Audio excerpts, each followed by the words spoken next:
a series of airstrikes in Yemen, hitting targets including the international airport in the capital Essa, where people ran for cover.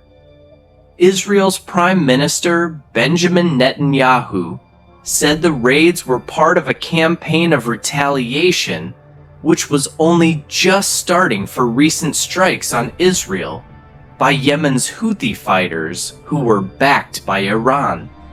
It's reported that at least 2 people were killed at the international airport. The port of Houda was also hit along with other sites described by Israel as military targets. Shakil reports, now from Jerusalem, panic and fear in Sana'a airport. People rushing to leave the building after an Israeli airstrike, the IDF said they hit Hoi military targets. There, the port city of Hadida was also hit Hoi.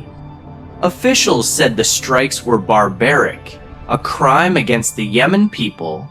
The Israeli military said it struck targets used by the Houthis to smuggle Iranian weapons into the region. This is the second Israeli airstrike on the Houthis in Yemen.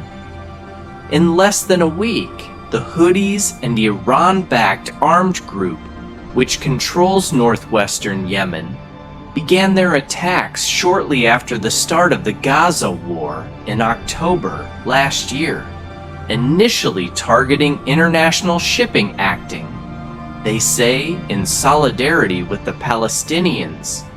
On Saturday, a missile launched from Yemen injured more than a dozen people in Tel Aviv. When it landed in a public park, Israel warned it would respond with force. We will continue to cut off the terror arm of the Iranian axis of evil until we complete the job. The Houthis have vowed to keep up their attacks until the end of the war in Gaza. But the war in Gaza continues, as does the wider regional conflict that it sparked. Well, the war in Gaza continues as the Israel and Hamas ceasefire talks have stalled yet again, with any hopes of right crushed, at least for now. This, as the Prime Minister Benjamin Netanyahu said, this is only the beginning of Israel's campaign on the Houthis.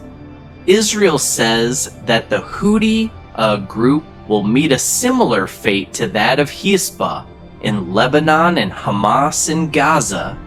In Gaza, both also.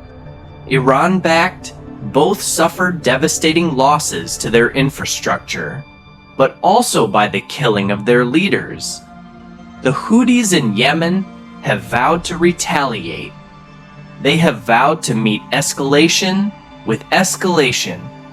They say, but the significance of this, of course, is that this tit for tat between the Houthis and Israel at the moment adds to a very complicated and grim regional picture here in the Middle East.